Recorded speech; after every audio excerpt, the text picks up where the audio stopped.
اس طرح کے جو واقعات ہیں یا جو ایئر اسٹرائکس ہیں یا کراس بارڈر اٹیکس ہیں ان کو پاکستان کے وزیر دفاع نے رول آؤٹ نہیں کیا. لیکن اس میں جو سب سے اہم پہلو ہے، جیسے میں نے شروع میں کہا کہ پاکستان نے ایسے کئی اقدامات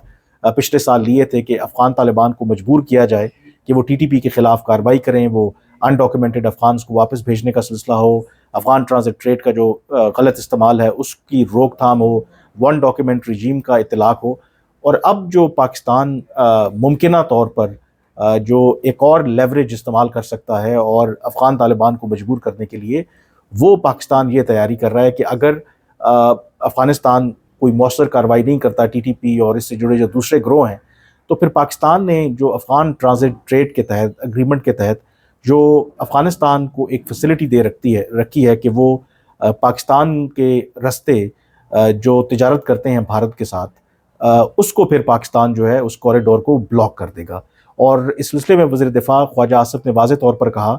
کہ اگر افغان طالبان اور افغانستان ہمیں اپنا دشمن سمجھتے ہیں تو پھر ایک دشمن کو ہم اس طرح کی راہداری کیوں دیں کہ وہ بھارت کے ساتھ تجارت کرے. تو اس کا تھوڑا بیک گراؤنڈ بھی بتانا آپ کو ضروری ہے کہ ایک تو پاکستان اور جو افغانستان کے درمیان 1965 کا ایک ٹرانزٹ ٹریڈ اگریمنٹ تھا. اب وہ اگریمنٹ کیوں تھا؟ کیونکہ افغانستان ایک لینڈ لاکڈ کنٹری ہے، یعنی کہ ان کے پاس کوئی بندرگاہ نہیں ہے. تو جو ایسے ممالک ہوتے ہیں تو ان کو اپنے جو پڑوسی ممالک ہیں ان کے اوپر انحصار کرنا پڑتا ہے، جو دنیا کے ساتھ وہ تجارت کرتے ہیں، امپورٹ ایکسپورٹ کرتے ہیں. اور پاکستان کے ساتھ کیونکہ 2600 کلومیٹر طویل ایک بارڈر لگتا ہے افغانستان کا، اور جو بیشتر جو تجارت افغانستان کرتا رہا ہے دنیا کے ساتھ، وہ بے شک کراچی کی پورٹ ہو، پورٹ قاسم ہو، یا پھر اب جو گوادر پورٹ ہے، تو وہ ان جو پاکستان کی بندرگاہیں ہیں ان کو استعمال کرتے ہوئے دنیا کے ساتھ تجارت کرتا ہے. 2010 میں اس معاہدے کو رینیو کیا گیا اور اس میں کچھ ترامیم کی گئیں، کیونکہ جو 1965 کا افغان ٹرانزٹ ٹریڈ اگریمنٹ تھا وہ پرانا ہو چکا تھا. اور اس میں ایک چیز اس میں ایڈ کی گئی کہ کہ پاکستان اور بھارت کے جو تعلقات ہیں، آپ کو پتہ ہے کہ اپس اینڈ ڈاؤنز رہتے ہیں، تو افغانستان کو پاکستان نے یہ اجازت دی کہ وہ کم از کم جو ایکسپورٹس ہیں وہ پاکستان کے رستے تھرو واگا کر سکتا ہے. یعنی کہ جو افغانستان اگر کوئی چیز بھجوانا چاہے یا بیچنا چاہے بھارت کو تو وہ تھرو واگا بارڈر کر سکتا ہے. لیکن یہ صرف ون وے تھا. بھارت کو یہ اجازت نہیں ہے کہ وہ پاکستان کا یہ رستہ استعمال کرتے ہوئے افغانستان یا بیونڈ سینٹرل ایشیا کے تجارت کرے. تو اس کا کوئڈ پرو کو یہ تھا، یعنی کہ ان ریٹرن افغانستان نے پاکستان کو یہ اجازت دی کہ وہ افغانستان کا رستہ استعمال کرتے ہوئے سینٹرل ایشین سٹیٹس کے ساتھ تجارت کرے. اب جو تعلقات ہمارے کشیدہ ہو رہے ہیں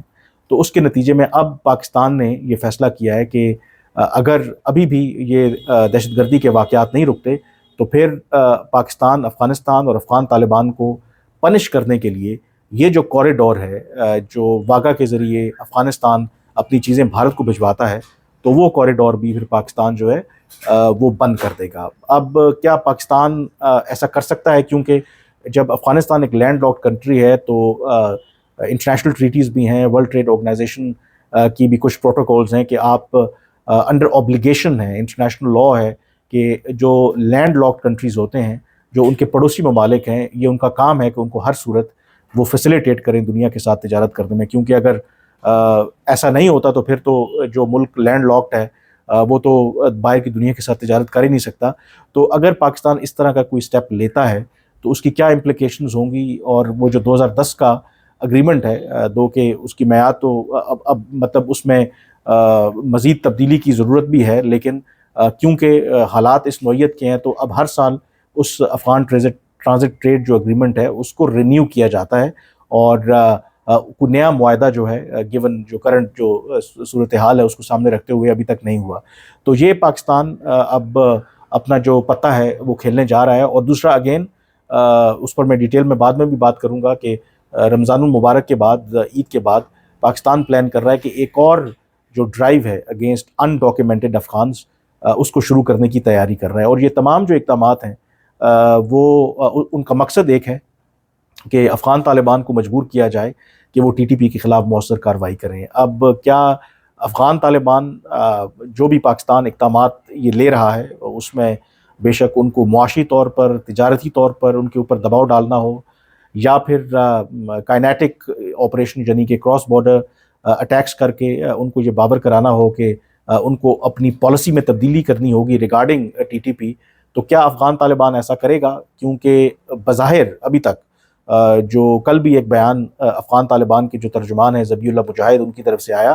تو وہ اس بات پر مصر تھے کہ افغانستان کے اندر ٹی ٹی پی کے کوئی ٹھکانے نہیں ہیں، اور وہ یہ کہہ رہے تھے کہ جو پاکستان میں دہشت گردی کے واقعات ہو رہے ہیں یہ پاکستان کا اندرونی معاملہ ہے، اور پاکستان کو اس کا حل جو ہے اپنے اندر ہی تلاش کرنا چاہیے۔ لیکن یہ ان کا پبلک سٹیٹمنٹ ہے، بٹ جیسے میں نے کل بھی ذکر کیا تھا کہ افغان طالبان دباؤ میں ضرور ہیں، اور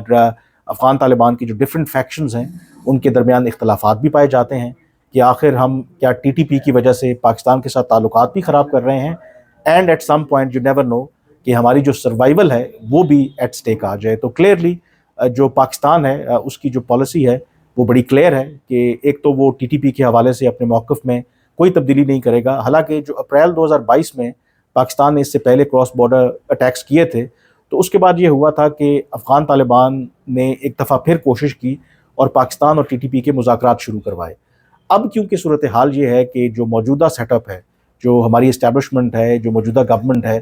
وہ ٹی ٹی پی کے ساتھ کسی بھی طرح کے مذاکرات کرنا نہیں چاہتی، اور افغان طالبان آج بھی وہ کہتے ہیں کہ ہم آپ کی بات چیت صرف کروا سکتے ہیں اور طاقت کا استعمال نہیں کر سکتے، تو اسی لیے ایک ڈیڈ لاک ہے۔ تو اس کو سامنے رکھتے ہوئے آئی تھنک جو سچویشن ہے وہ کافی انسرٹن ہے، اور جو وزیر دفاع کا بیان ہے وہ ایک پیغام دینے کی کوشش ہے افغان طالبان کو کہ آپ اگر اپنے رویے میں تبدیلی نہیں کریں گے، ٹی ٹی پی کو لے کر کے اپنی پالیسی تبدیل نہیں کریں گے، تو پھر آپ کے لیے جو کاسٹ ہے وہ ہر گزرتے دن کے ساتھ جو ہے وہ بڑھتی جائے گی۔ تو دیکھتے ہیں کہ آگے کیا ہوتا ہے، میں آپ کو اپڈیٹ کرتا رہوں گا۔ جانے سے پہلے آپ سے ریکویسٹ کہ اگر ابھی تک آپ نے میرا چینل سبسکرائب نہیں کیا تو اسے ضرور سبسکرائب کریں تاکہ آپ کو ان تمام موضوعات کے حوالے سے لیٹسٹ اپڈیٹس ملتی رہیں۔ مجھے اب اجازت دیجیے، اللہ حافظ۔